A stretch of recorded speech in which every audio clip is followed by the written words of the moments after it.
کہ پاکستان کو توڑا جائے ڈے ون سے.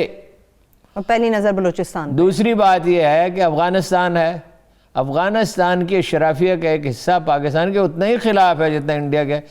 افغانستان وہ واحد ملک ہے جس نے پاکستان کے اقوام متحدہ کا رکن بننے کی ممبر بننے کی مخالفت کی تھی.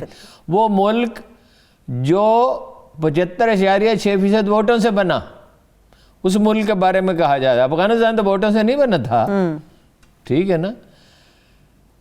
تو تخریب کاری کیمپ ہیں اور وہیں سے ٹیررسٹ آتے ہیں. اور عبدالصمد محمود اچکزئی اسی کے بارے میں کہتے تھے نا, خاردار تار جو لگائی گئی ہے اس کو توڑ دیں گے, توڑ دیں. ذرا ہمت کریں نا تقریریں کرنے کے بجائے, توڑ دیں. کراچی جاتے ہیں تو کراچی والوں کی تذلیل کرتے ہیں, لاہور آتے لاہور والوں کی تذلیل کرتے ہیں. اور وہ اس طرح بات کرتے ہیں جیسے وہ افغانستان کے شہری ہوں. پھر کچھ ہمارے عرب مہربان ہیں, دن گوادر گوارا نہیں ہے. تو بلوچستان میں بہت ہی یعنی یہ المناک واقعہ ہے, اور شرم آنی چاہیے ان لوگوں کو کہ یہ کس چیز کے لیے انہوں نے شہادت پیش کی ہے, کس کے لیے جانے دے رہے ہیں. وہ سیاچن میں, وزیرستان میں, بلوچستان میں, کراچی میں, کس چیز کے لیے انہوں نے شہادت پیش کی ہے. آپ کے ہمارے سب کے ایک ہمارا جو ایٹیچیوڈ ہے وہ یہ ہے کہ نیشنل سیکورٹی کا ٹھیکہ ہم نے فوج کو دے دیا. اس میں فوج کی غلطیاں بھی ہیں. کس کی ہوتی ہے بھائی بات یہ ہے کہ پوری ملک کو قوم بچاتی ہے, قوم لڑتی ہے. میں اپوزیشن کے آج کے جو اجتماع تھا اس پہ سب سے بڑا افسوس یہ ہے کہ نہ آپ کو کشمیر یاد ہے, نہ آپ کو فلسطینی یاد ہے, نہ آپ کو پاکستان کی سلامتی یاد ہے. یعنی کشمیر ایک جیل خانہ ہے نا, اور فلسطین بھی شب روز قتل عام ہو رہا ہے. وہ اپنے آپ کو رو رہے ہیں, میری ماں مر گئی. کس کی ماں فوت نہیں ہوئی دنیا میں؟ کون اس دنیا میں آیا ہمیشہ سے اندر مظلومیت کا لبادہ اوڑھ کے, اور کیا چاہتے کیا ہیں؟ کوئی زرعی اصلاحات, کوئی مزدور کی بہبود, کوئی انڈسٹریلائزیشن, ملک کی ترقی کا کوئی منصوبہ, سول سروس کو بہتر بنانے کا کوئی منصوبہ, FBR کی بہتری کا کوئی منصوبہ, پولیس, کوئی چیز, کوئی اصلاح. اقتدار میں بھیک میں اقتدار دے دو.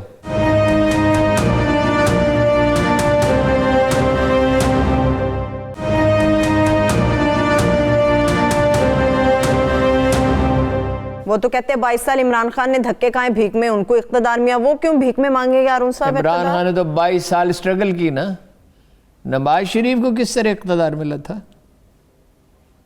نواز شریف کو کس نے وزیر اور وزیر اعلیٰ بنایا تھا, اور کس نے وزیر اعظم بنایا تھا؟ اقتدار جیسے بھی ملا ہو, وہ کہتے 3 حکومتیں عوام کے لیے قربان کی. کیسے ملا تھا اقتدار نواز شریف کو؟ اس سوال کا جواب دیں. اسی راستے سے پھر ہو گیا تھا. اس کو تو 100% اس نے تو 22 سال اسٹرگل کی نا. اس پہ تو اعتراض یہ ہے کہ اسٹیبلشمنٹ کی حمایت حاصل ہے. اور بھٹو صاحب وزیر کیسے بنے تھے؟ سکندر مرزا نے بنایا, ان کی بیگم کے اور سکندر مرزا کی بیگم کے تعلقات ہیں. He had no political background. انہوں نے کوئی الیکشن نہیں جیتا تھا جب وہ وزیر بنائے گئے, ٹھیک ہے. اس کے بعد وہ سکندر مرزا کے نام ان کا ایک خط ہے مرحوم کا, بھٹو کا, کہ آپ قائد اعظم سے بڑے لیڈر ہیں. ایوب خان کو وہ ڈیڈی کہتے رہے, ایشیا کا ڈیگال کہتے رہے, صلاح الدین ایوبی کہتے رہے.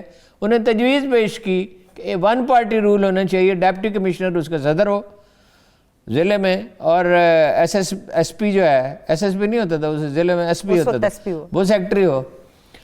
اور ملک کی جو صنعت تھی اس کو قوم آ کر برباد کر دیا, تباہ کر دیا.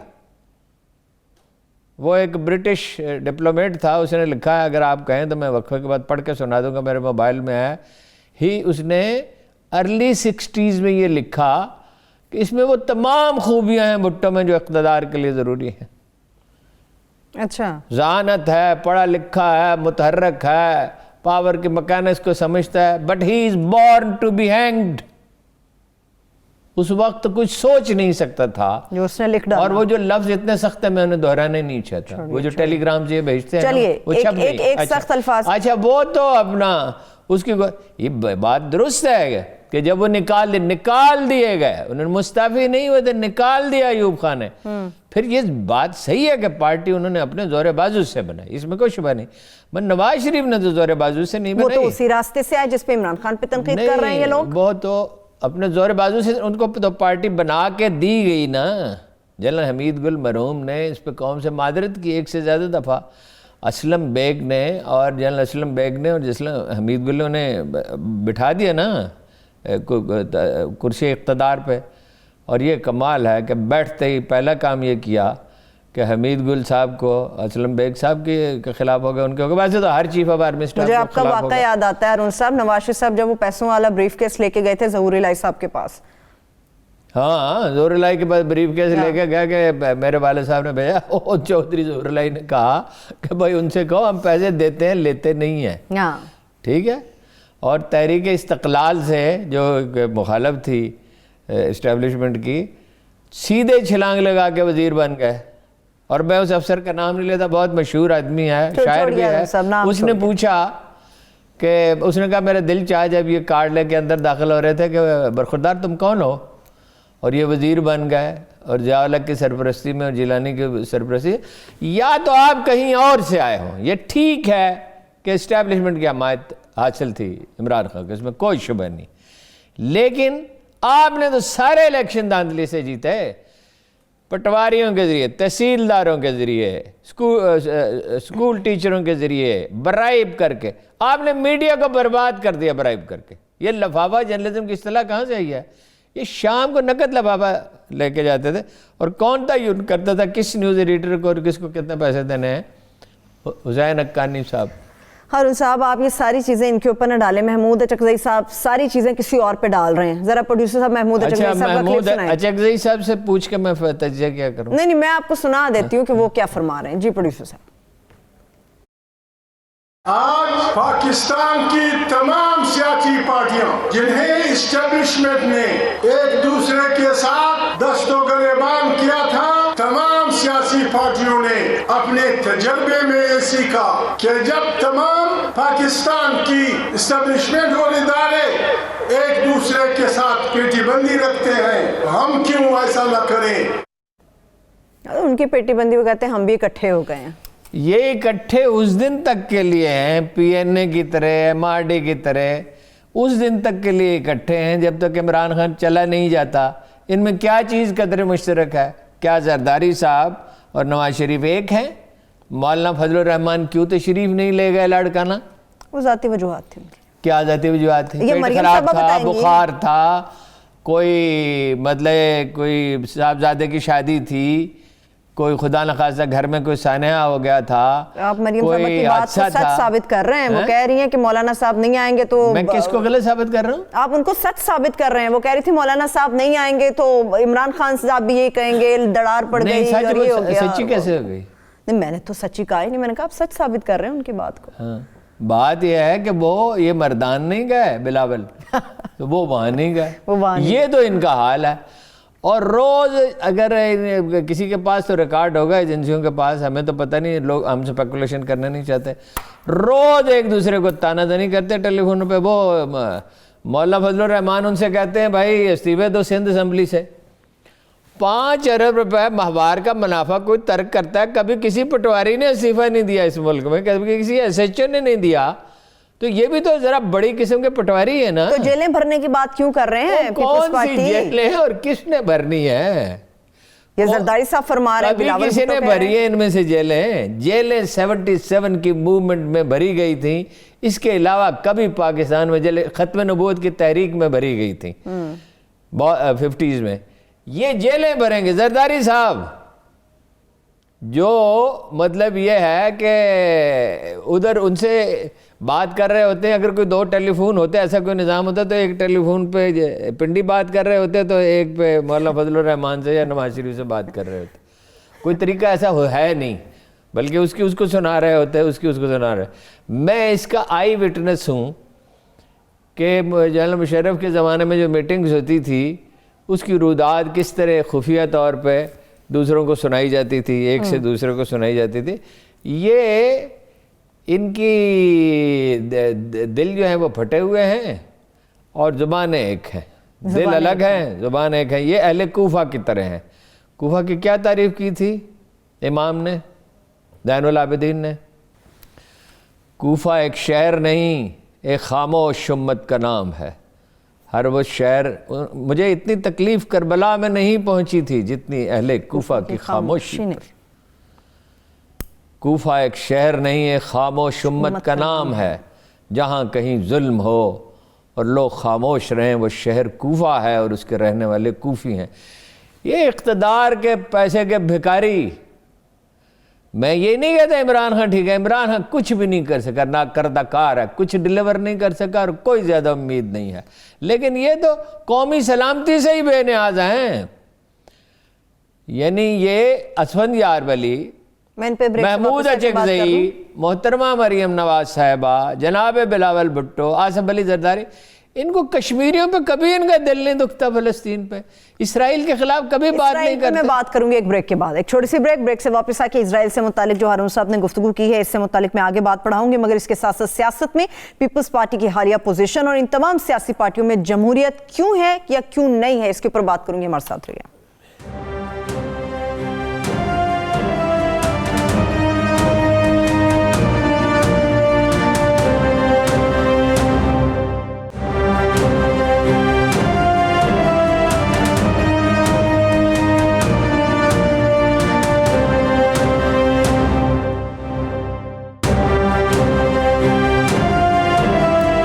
Welcome back. جس طرح سے گفتگو ہوئی پیپلز پارٹی سے متعلق، پیپلز پارٹی کا بڑا ہم سوال یہ بھی میں پوچھوں گی ہارون صاحب سے کہ ان کی جو پوزیشن ہمیں نظر آئی، ویسا لگتا ہے اسٹیئرنگ پوزیشن میں اس وقت پیپلز پارٹی موجود ہے. وہ میں کس وجہ سے اور کس بنیاد پر کہہ رہی ہوں اس کے لیے آپ یہ کلپ دیکھیں، واپس آ کے ہارون صاحب سے بات کرتے ہیں. آج بھی میری کوشش ہے کہ پورے پاکستان کی سیاسی پارٹیاں ایک پیج پہ ہو جائیں، مگر ایک دوسرے کو ہم مت بتائیں کہ ہم نے کیا کرنا ہے. کچھ ہم سے بھی سیکھ لو. ہو سکتا ہے میں نے یہ کام پہلے کیے ہوں. نیازی کو ہم نکال سکتے ہیں مگر ہمیں سوچ بدلنی ہوگی، ہم نے اپنا طریقہ بدلنا ہوگا، ہم نے جیلیں بھرنی ہوگی اور جیلیں بھرنے کے لیے ہم تیار ہیں. سوچ بدلنا ہوگی، طریقہ بدلنا ہوگا. ہارون صاحب کچھ ان سے سیکھ لیں. سب سے اہم فکرہ یہ ہے کہ کچھ ہم سے بھی سیکھ لو. یہ استاد الاساتذہ ہیں. ان پہ کی شخصیت پہ کیا تبصرہ کیا جائے. اور جیلیں نہیں بھر سکتے، جیلیں میں نہیں. وہ ویسے تو نواب بہاولپور نہایت ہی اعلیٰ آدمی تھے، مگر مخالفین تو لطیفے گھڑتے ہیں. تو ان کا ایک لطیفہ سناتے تھے کہ وائسرائے انہوں نے فون کیا کہ پنجاب سے بہت بھرتی ہو گئی ہے تو ریاست سے بھرتی نہیں ہوئی، تو کچھ 2 یونٹیں بناتے ہیں یہاں پہ، 2 ریجمنٹس ڈیولپ کی.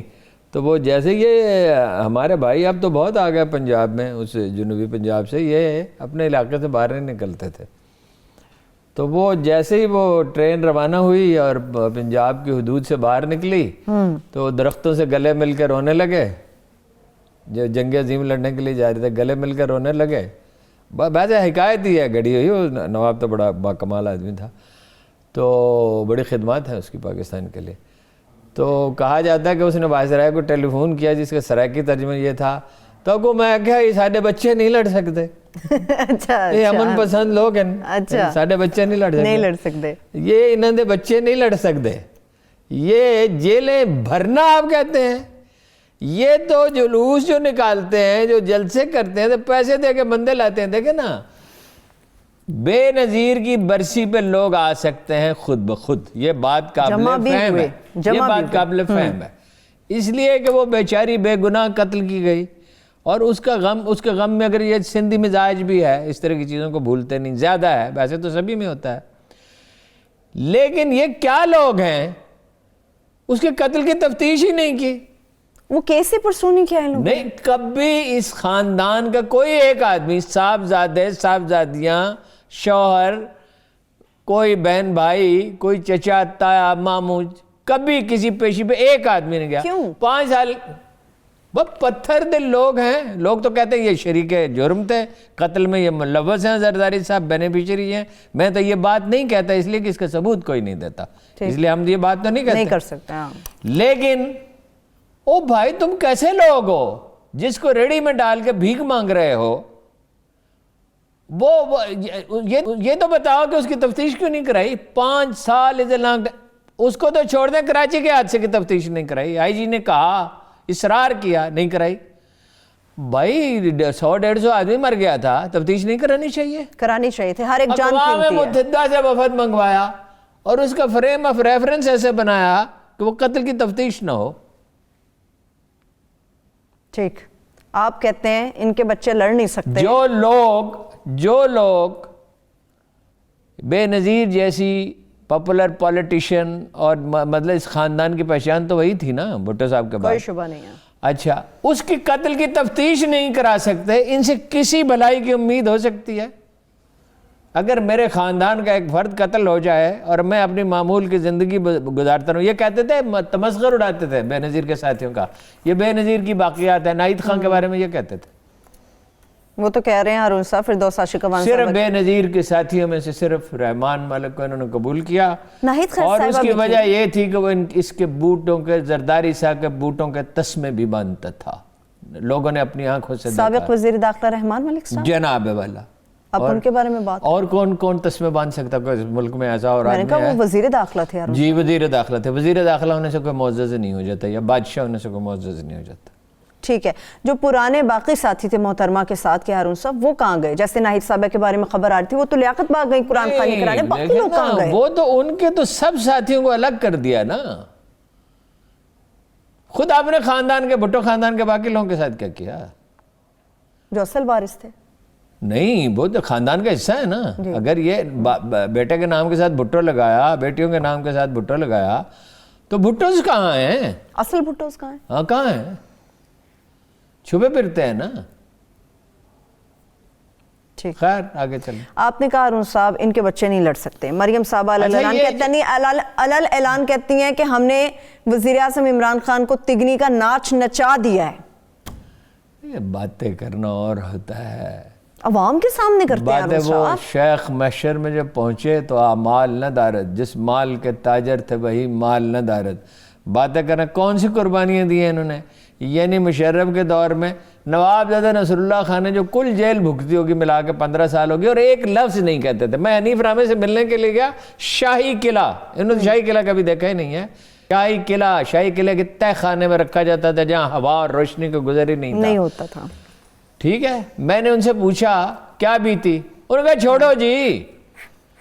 چھوڑو جی, لوگ اپنی اذیت بیان کرنا پسند نہیں کرتے.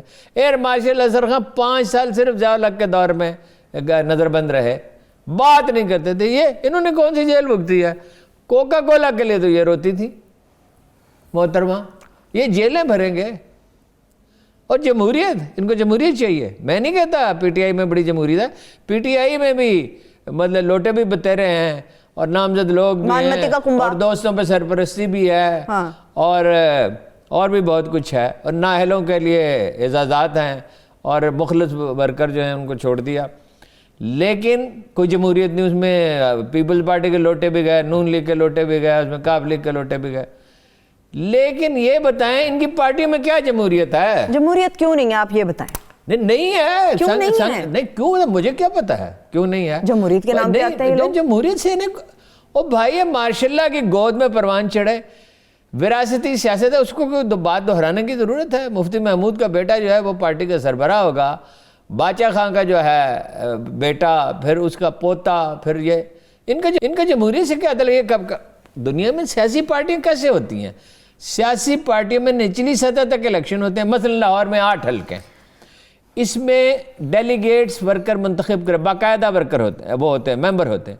ممبر ڈیلیگیٹس منتخب کریں گے. مثلا لاہور کا حلقہ نمبر 1 ہے, اس میں 300 ڈیلیگیٹ ہیں. ٹھیک, زیادہ 250 ڈیلیگیٹ جس آدمی کی حمایت کریں گے اس کو ٹکٹ دیا جائے گا. یہاں تو نواز شریف صاحب ٹکٹ دیتے ہیں, یا عمران خان صاحب ٹکٹ دیتے ہیں, یا زرداری ٹکٹ دیتے ہیں, اور زرداری نے تو اعلانیہ کہا میں ٹکٹ دوں گا. جس آدمی نے میجر نادر نے, جو پاکستان کی تاریخ کے بہادر ترین سپاہیوں میں سے ایک ہے, 2 دفعہ ستارہ جوڑے جسے ملا ہے, اس نے 8 میں سے 6 سیٹیں جیت کے دی 2002 میں. 8 میں سے 6 جب یہ ٹوٹ چکی تھی پارٹی, اور 2008 میں خود اسی کو ٹکٹ نہیں دیا. نواز شریف صاحب نے کہا میری مجبوری ہے. مجبوری کیا تھی؟ کیا مجبوری یہ تھی کہ انہوں نے اپنے خاندانی تقریب میں، شادی بیٹے کی تھی، صاحبزادی کی تھی، یہ مجھے یاد نہیں، گھر کا ایک تقریب تھی ان کی، دعوت نامے مختلف لوگوں کو بھیجے، تو مشرف ان کا بیچمنٹ تھا تو اس کو بھی بھیج دیا. وہ آیا، اس نے کھانا کھایا، چلا گیا. رہے تو وہ نون لیگ کے ساتھ ڈٹ کے، یعنی کسی کی وفاداری میں شک ہو سکتا ہے، میجر نادر کی وفاداری میں شک نہیں کیا جا سکتا. تو اس کو نہیں دیا، ٹکٹ نہیں دیا.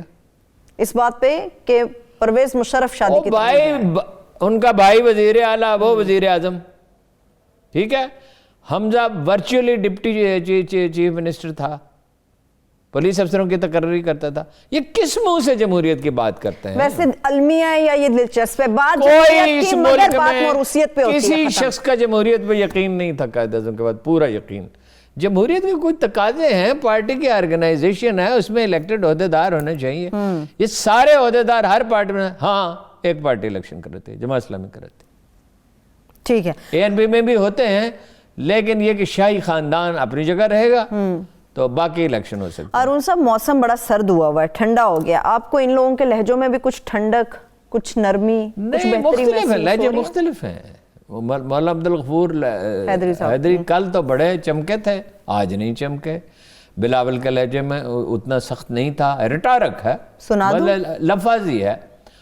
اور البتہ یہ ہے کہ سب سے سخت لہجہ مریم کا تھا، اور ہمیشہ ہی بہت سخت ہوتا ہے. اپنے خاتون ہونے کا وہ فائدہ اٹھاتی اتنی ہیں. بٹرنس کیوں ہے؟ بٹرنس شروع سے ہے ان کی شخصیت میں، ہمیشہ سے بٹرنس ہے. کبھی کسی بات پہ، میں اب زیادہ تفصیل میں نہیں جاؤں گا، آداب کے خلاف ہے، کبھی کسی چیز میں نہ دادا کی کوئی بات مانی نہ باپ کی مانی. اب تو مجبوری ہے نا، بیٹے تو کاروبار کر رہے ہیں اور آ ہی نہیں سکتے. آخری 3 منٹ ہے بریک میں، ایک اور مطالبہ میں نے آپ کے سامنے رکھنا ہے. بلاول کہتے ہیں ہمارا مطالبہ ہے، ہمیں سی پیک آصف زرداری والا چاہیے، نواز شریف والا چاہیے، عوامی سی پیک چاہیے. اب عوامی سی پیک کہاں سے لے کے آئے ارون صاحب؟ کون سا سی پیک اچھا، ہے؟ یہ آپ نے کہا کہ مجھ سے مطالبہ، میں نہیں، ان کا مطالبہ ہے، میں تو آپ کے سامنے رکھ رہی ہوں. دیکھیے، زرداری صاحب کا کوئی سی پیک نہیں. the idea was floated in Musharraf era. ٹھیک ہے، ٹھیک ہے. کام شروع نہیں ہو سکا اس لیے کہ کام شروع کرنے کے لیے تو پلان اتنا بڑا منصوبہ، اس کے لیے کئی سال چاہیے. زرداری کے دور میں وہ شروع کرنے کے لیے تیار ہی نہیں تھے. وہ زرداری کو خوب جانتے تھے کہ 40% الگ کر لیا جاتا ہے. ٹھیک ہے. نواز شریف کے دور میں وہ شروع کرنے کے لیے تیار تھے کہ کھائے گا تو صحیح، وہاں کچھ لگائے گا بھی. وہ اس کے دور میں شروع ہو گیا، اور وہ انہوں نے انہوں نے پاکستان آرمی سے گارنٹی مانگی. آپ گارنٹی دیتے ہیں تو شروع کریں گے. پاکستان آرمی اس کی گارنٹر ہے، جس پر شب و روز. اچھا، اب یہ کہتے ہیں کہ جی ہمیں زرداری کے دور میں شروع ہوا تھا. یہ سفید جھوٹ ہے. زرداری اپنا بلاول اور جناب زرداری اور محترمہ، میں بڑے رنج کے ساتھ کہتا ہوں، اتنے رسان سے جھوٹ بولتے ہیں کہ کوئی مطلب حد ہی نہیں ہے. اکثر سیاستدان بولتے ہیں، لیکن یہ تو اتنی روانی سے اور اتنی خوش اسلوبی سے جھوٹ بولتے ہیں، آدمی دنگ ہی رہ جاتا ہے. اچھا، عوامی سی پیک کیا ہے، اس کی تشریح کریں. بس سی پیک کا اعتراض ہو سکتا ہے، ٹھیک ہے، کوئی ضروری تو نہیں ہے. اور سی پیک کے معاملے میں عمران خان صاحب قصوروار ہیں، انہوں نے اس کی سپیڈ سلو کی. اب تو ML1 جو ہے اس میں مسئلہ اور ہے، سودے بازی ہو رہی ہے نرخوں پہ. چینی جو ہیں سودے بازی میں بڑے سخت ہیں. ان کی خوبیاں یہ ہیں کہ وہ آپ کے اندرونی معاملات میں مداخلت نہیں کرتے. ان کی اس پہ بھروسہ کیا جا سکتا ہے، دوستی کی طرح امریکہ جیسے نہیں ہے. لیکن کاروباری معاملات میں میکسیمم چینی کمپنیاں بینیفٹ کرنے کی کوشش کرتی ہیں. چینی کمپنیاں جو ہیں بدنام ہیں اس معاملے میں کہ وہ نہ اپنے ٹیکس گوشوارے صحیح دکھاتی ہیں، نہ اپنے بیلنس شیٹس آتی ہیں، نہ کچھ. وہ اس پہ سودے بازی ہو رہی ہے، سلو ہوا ہے. لیکن عوامی سی پیک کیا ہے وہ بتائیں نا، تشریح کریں نا، تشریح کریں، بتا دیں. اگر ان کے اعتراضات درست ہوں گے تو ان کو رائے عامہ کی تائید حاصل ہوگی، کم از کم فعال طبقات کی تو ہوگی. ٹھیک ہے، چلیے بریک کی طرف چلتے ہیں. چھوٹی سی بریک کی طرف بڑھتے ہیں. بریک سے واپس آئیں گے تو چین کے بڑھتے ہوئے اثر و رسوخ جس کی وجہ سے بھارت شدید پریشان، اس کے اوپر میں تفصیل سے بات کروں گی. ہمارے ساتھ رہیے.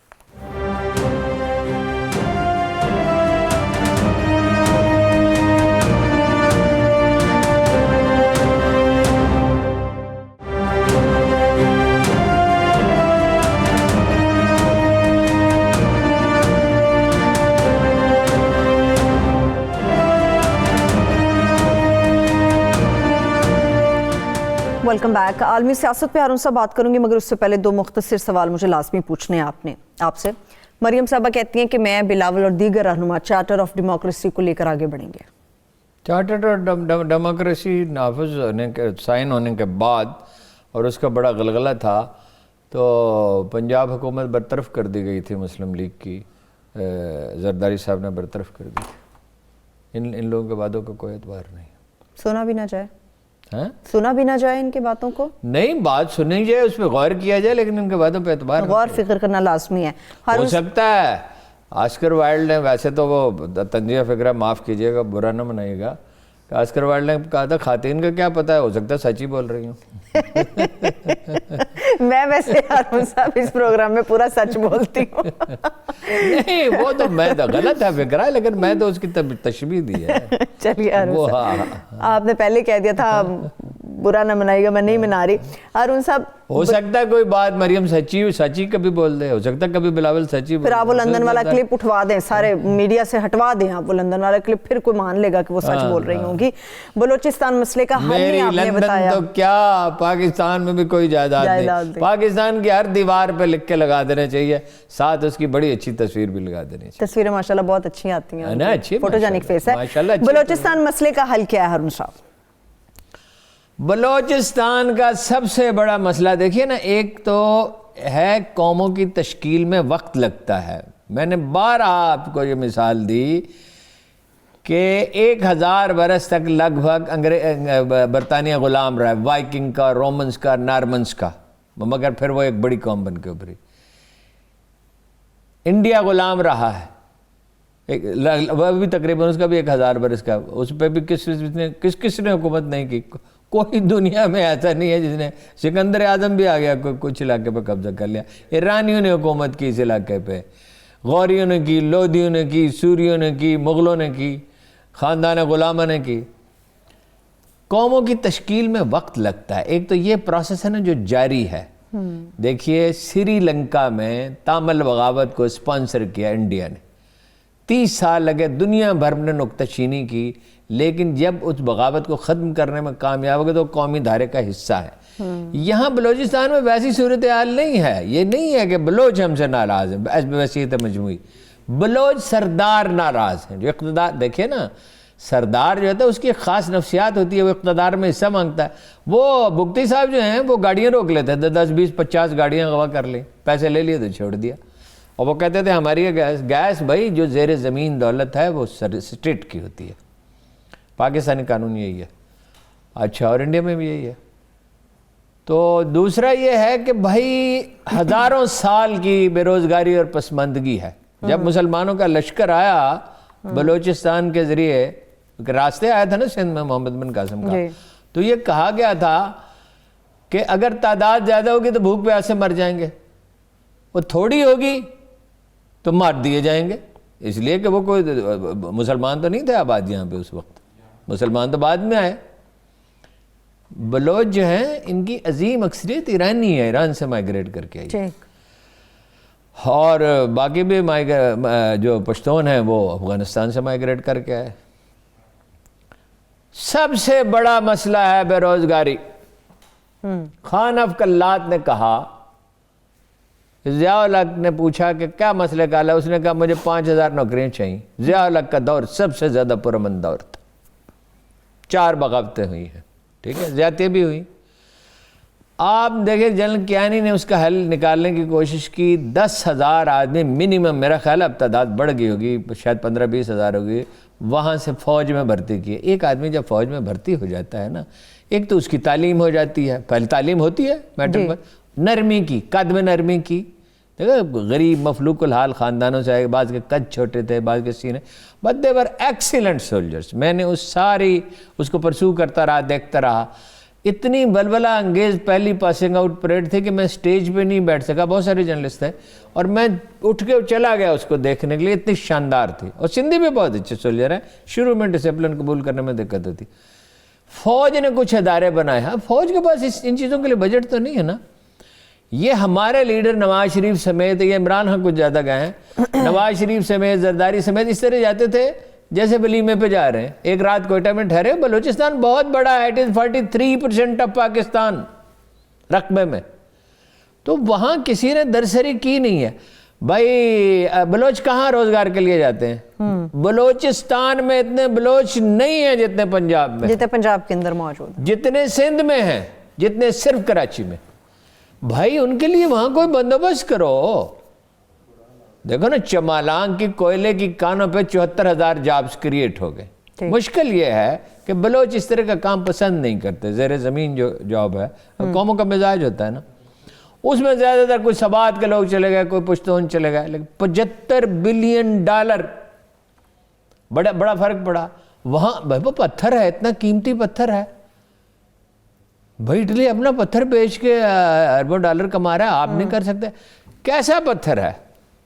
دودھ کی طرح سفید، میرا خیال ہے دودھ سے زیادہ سفید، میں نے دیکھا، پہاڑوں کے پہاڑ ہیں، لوہا ہے، کہاں زیر زمین نہیں، اوپر پہاڑ کے اوپر، سونا ہے، تانبا ہے۔ بھائی کام کریں، مگر کام تو امن سے مشروط ہے نا۔ $500 ملین میں رکڑ کے بیچ دیے تھے ذخائر زرداری صاحب نے۔ وہ تو چیف منسٹر اسلم رئیسانی ڈٹ گیا اس وقت، اس کا تعصب جو تھا اپنی قوم کے لیے جو برحق تھا کہ بھئی بلوچستان کا مال ہے، اب وہ پاکستان اب اس کے مقدمے بھگت رہا ہے۔ کہ سب سے بڑی ڈیولپمنٹ یہ ہے کہ انڈیا گر گیا ہے پچھلے چند مہینوں کے اندر۔ 5 اگست کا جو واقعہ ہے پچھلے برس کا، اس نے ایک تو اس نے تبدیلی پیدا کی، دوسری یہ ہے کہ چین کو جو دبانے کی کوشش، امریکہ اب واحد سپر پاور تو رہا نہیں، لیکن گھمنڈ اتنا ہی ہے، باقی ہے، غلبے کی خواہش اتنی ہے۔ ادھر جنوبی سمندروں میں تنگ کر رہے ہیں چین کو، ادھر بالٹک سی میں روس کے اوپر، صرف امریکہ کے نہیں، نیٹو کے طیارے بھی پرواز کر رہے ہیں، یوکرین میں داخل ہو گئے ہیں۔ جرمنی کی تاریخی طور پر ان سے دشمنی ہے، یورپ خوفزدہ رہا ہے ہمیشہ روس سے۔ ٹیکنالوجی میں وہ سب سے آگے ہیں، اسلحہ سازی میں روس امریکہ کا ہم پلہ ہے، یعنی معیشت میں تو وہ اس کا شاید 10واں حصہ بھی نہ ہو، 10ویں سے بھی کم ہوگا، لیکن اسلحہ سازی میں اس کا ہم پلہ ہے۔ اب انہوں نے تو اپنا 4 ملکوں کا اتحاد بنا لیا، امریکہ، جاپان، آسٹریلیا، بھارت۔ ان کا خیال یہ تھا کہ چین کو گھیر لیں گے۔ دنیا میں کون اپنے آپ کو مرنے کے لیے پیش کرتا ہے؟ کبھی بھی کوئی۔ چینیوں نے اتنی زبردست پیش قدمی کی کہ انہوں نے 2 لاکھ تو آرمی یہاں ڈپلائی کر دی۔ ایران کے ساتھ انہوں نے اس تیزی کے ساتھ اور اتنے بولڈ فیصلے کیے کہ ایران اب ان کے لیے بالکل اس طرح ہے جسے امریکہ کے لیے اسرائیل ہے۔ $400 بلین، اگر اس کو ٹھیک استعمال کریں تو وہ دنیا کی امیر ترین قوموں میں شامل ہو سکتے ہیں، خوشحال ترین قوموں میں۔ روسی جو ہیں وہ سب سے قریبی دوست تھے انڈیا کے، سب سے زیادہ اسلحہ وہاں سے خریدتے تھے، بہترین وہ طیارے بناتے ہیں، دوسری میزائل شکن نظام بناتے ہیں۔ دنیا کا سب سے میزائل شکن بہتر نظام میرا خیال ہے روسی ہے۔ چینی جو ہیں وہ روس سے اسلحہ خریدتے ہیں، معیشت چین کی بڑی ہے، بہت بڑی ہے روس، لیکن اسلحہ اس سے خریدتے ہیں۔ اب روس جو ہے اس کے اور انڈیا کے تعلقات کی نوعیت بدل رہی ہے، چونکہ وہ امریکہ کی گود میں جا کے بیٹھ گیا اور وہ چین کے قریب جا رہے ہیں۔ اب اس لیے کہ انسان جو سروائیول کے انسٹنکٹ ہے، زندہ رہنے کی خواہش بڑی شدید ہے، تو روس اور چین قریب آتے چلے جائیں گے اور اس کے اثرات پاکستانی سیاست پر بھی ہوں گے۔ دیکھیے نا ہمارے ساتھ انہوں نے جنگی مشقیں کی مل کے، روسیوں نے، رشیا نے، کہ کتنی یعنی ایک زمانے میں کتنی دشمنی تھی اور مخاصمت تھی، اور ان کے ساتھ سربراہی کانفرنس کل میں نے آپ کو بتایا تھا منسوخ کر دی گئی تھی۔ دنیا بدل رہی ہے، نئے بلاک بن رہے ہیں، میڈل ایسٹ امریکہ کے ساتھ چلا گیا، اسرائیل کے ساتھ چلا گیا، کمزور قومیں تھیں چلی گئیں، بے وقار آزادی، پتہ نہیں کیا کمزور قومیں، سر پہ تاج آزادی، بیڑیاں ہیں پاؤں میں، تو ہم پہ بھی اس کے کافی گہرے اثرات ہوں گے۔ ٹھیک ہے ارون صاحب، آخری 1 منٹ ہے، کل میئر اسلام آباد کا الیکشن ہونے جا رہا ہے، میں چاہ رہی ہوں ذرا کرسپی صاحب اس کے اوپر تجزیہ دیتے ہیں۔ وہ کچھ بھی نہیں ہے الیکشن، وہ تو 15 فروری کو اس کا ٹینیور ختم ہو جائے گا۔ صاحب تھے، ان کا کیا نام تھا؟ انصر عزیز صاحب، وہ جو پہلے میئر تھے، شیخ انصر عزیز۔ شیخ انصر، وہ تو اس لیے میئر بنایا گیا نا کہ انہوں نے ایک تو کہا جاتا ہے کہ اپنا کیپٹن صفدر کو ایک مکان بنا کے دیا تھا، اور مری میں جو ان کے محلات ہیں ان کی دیکھ بھال کرتے تھے، گرر ہاؤس بھی اور تزئین و آرائش بھی وغیرہ وغیرہ، اور جب میئر جو ہے وہ مخالف پر ابھی نون لیگ کا آدمی جیتنے کا امکان ہے, ان کے 49 ہے اچھا کونسلر, اس لیے کہ ان کے دور میں الیکشن ہوئے تھے نا. پی ٹی آئی کے 24 ہیں, ایک دو تین چار جو انڈیپینڈنٹ تھا وہ بھی پی ٹی آئی کے ساتھ شامل ہو گیا. اب 49 کہاں 24, اور پی ٹی آئی کی حکومت انٹرسٹڈ نہیں ہے. اور میئر کا رول اگر وہ نون لیگ کو خاص نہیں ہوگا, اس لیے ہو تو سکتا ہے, اس لیے ایسی جمہوریت کہاں, پی ٹی آئی والے بھی اتنے فراخ دل کہاں ہیں کہ وہ اپنا اس کو پورا کام کرنے دے. رول تو اس کا بڑا ہو سکتا ہے, لیکن یہ اس کا ایک نفسیاتی, جس طرح گلگت بلتستان کے الیکشن سے فائدہ پہنچا ہے عمران خان کو, اور کشمیر کے الیکشن سے پہنچ سکتا ہے, اور ان کے جلسے فلاپ ہونے سے پہنچا, ان کو وقتی طور پر نفسیاتی تسکین ہوگی. اس دن ممکن ہے مریم یہ کہیں کہ ہم نے صلاح الدین ایوبی سے زیادہ بڑی کامیابی حاصل کی. اس کے ساتھ ہی میں کلوزنگ کی طرف بڑھی ہوں. بہت شکریہ ارون صاحب, مجھے اجازت دیجیے. تمام دیکھنے والوں کو شکریہ. اللہ حافظ.